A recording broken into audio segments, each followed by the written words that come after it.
Hey guys, D's and F's. Those were bad grades in school, right? Well, how about this? Deferment and forbearance. A big fat D and a big fat F word, and neither one is good. So let's talk about how it affects you and if you should do it or if you shouldn't, and if you have, what to do. Welcome to your one-stop shop for anything and everything mortgage education. I am Stephanie Weeks, 16-year loan officer, also recognized in Scotsman Guide for top originators and also top 1% of originators in the nation for production for several years in a row. And there are over 300,000 loan officers to choose from. So very proud of that. I've worked very hard for that. That is why I think you should listen to me and the advice on this channel to help you get the best mortgage you can at the best rate and fees that you can with the best and most smooth and on-time closing that you can get, because you deserve it. I drop new videos every Tuesday and Saturday, so I would be so grateful to you if you can like the channel, if you can hit subscribe, give me a thumbs up if you like the video, and be sure to share it with your friends. Thank you so much. Today, you are here with me to talk about mortgage deferrals, which is also known as a forbearance as well. Today, we're going to talk about what that means, how it may or may not affect you, what we know so far in mortgage lending, what we don't know, and any tips that I can share with you. So stay tuned to the end of this video if you want to hear all the details. Hi guys, welcome back to the channel. As we know, life throws curveballs. That is why I'm outside today. That is why I'm wearing the earbuds today.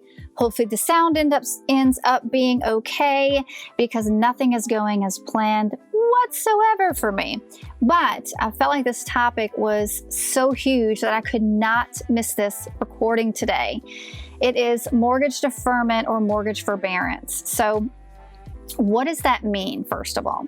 What that means is you're basically asking the lender for a reprieve from your mortgage. Like, hey, I can't pay it right now. Can I get a break without ruining my credit? Will you make that agreement with me, because we have this huge crisis going on with COVID and really unusual things are happening right now. And so that's basically what you're asking for, right?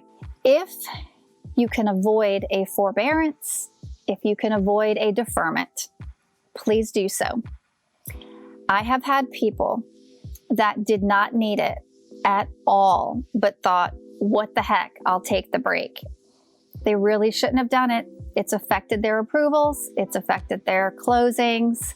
It has had an effect on it, whether it be positive or negative, whether it be a time delay. I've seen it all happen. So if you can avoid it, then you do. That is the simple fact, the simple truth. But life throws curveballs, and all you can do is your best. And heaven forbid, if you were furloughed, you were laid off, or even worse, you lost your job. I am so sorry, and I feel awful for that. And if you have to decide between paying that mortgage and putting that food on the table, or having the electricity on, or whatever your situation might be, then you take what you need to protect yourself and your family. But I want you to know what those consequences could look like. The worst consequence that I've seen is when the guidelines came down and said, you may not be able to purchase and you may not be able to refinance for 12 months. That's the worst I've seen. And that's not fun, but it's not life or death. So take your forbearance, take your deferment, get back on track after whatever that window is. I've typically seen 90 days. Get back on track, pay on time for those 12 months. And then you know what? It's just a blip. It's just a piece of life, and you just keep moving forward, and you can't go backward, and you don't beat yourself up. Some of the other examples of what I've seen is that they take the forbearance, and because a lot of these things are computer generated, heaven forbid it accidentally reports you late on your credit. And yes, if you have your agreement, then you can get that reversed, but it's still kind of a pain in the butt to get that fixed. So if you're going to take the forbearance or deferment, please do keep that in mind and keep an eye, monitor your credit to make sure that it doesn't report you late accidentally.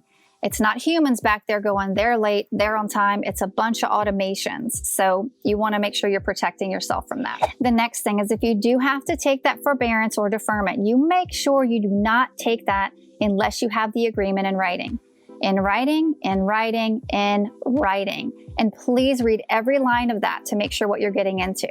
But that way, if heaven forbid there's a mistake and it does show that you were late on your credit, when you have that agreement in writing and you met that agreement, you can get the report fixed pretty quickly and easily without a ton of headaches. So make sure you get that completely in writing. My next tip on this, and I'm going to say it again, it's moving. No one knows what's happening and it keeps changing, right? But I've seen forbearances where they're going to give you the 3-month reprieve, okay? And they're going to put it at the end of the loan. 2 important things about that. Number 1, it sounds amazing. Yes, the end of your loan.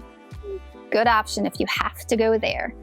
But then what people aren't realizing is, then let's say you can refinance and your balance on your credit shows $200,000. Well, if you miss 3 payments, your payoff might now be $206. I don't know, I'm making the number up, right? That's not fun to figure that out when you get a payoff 3 weeks into your refinance, number 1. Number 2, what people aren't realizing is that, yeah, I'm putting it to the end of the loan, but when you pay off that loan to refinance, that's the end of the loan. You have come to the end. You owe the money back, and it's affecting your payoff. It's affecting your new loan by your loan to value, could affect your interest rate, definitely affects your cash to close, your loan amount, all that kind of stuff. So make sure you know what that means by the end of the loan and what that looks like and how it affects what you're specifically doing, right?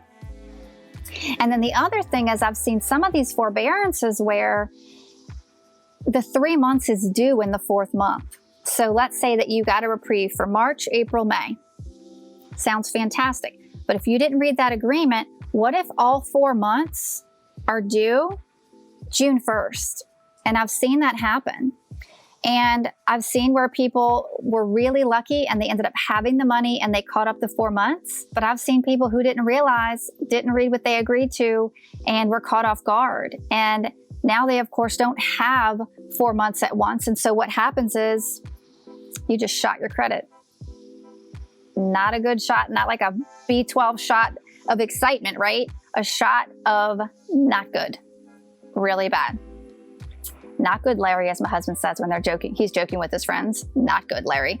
Not sure where they came up with that, but it's kind of funny. So those are a couple of the real important things to think about with those forbearances and knowing what you're agreeing to. Drop me a comment below, please. Let me know if this has helped you. Let me know if you're in a forbearance, and if you have any additional questions, I will answer you personally in that comment section. And if you like this video, please give it a thumbs up. Don't forget to subscribe to the channel because I really appreciate it. Check out some of the other videos. I'm going to put links to them here. And let's also connect on social media. My Insta is _TheRealStephanieWeeks. My website is stephanieweeks.com, and I would love to connect with you guys.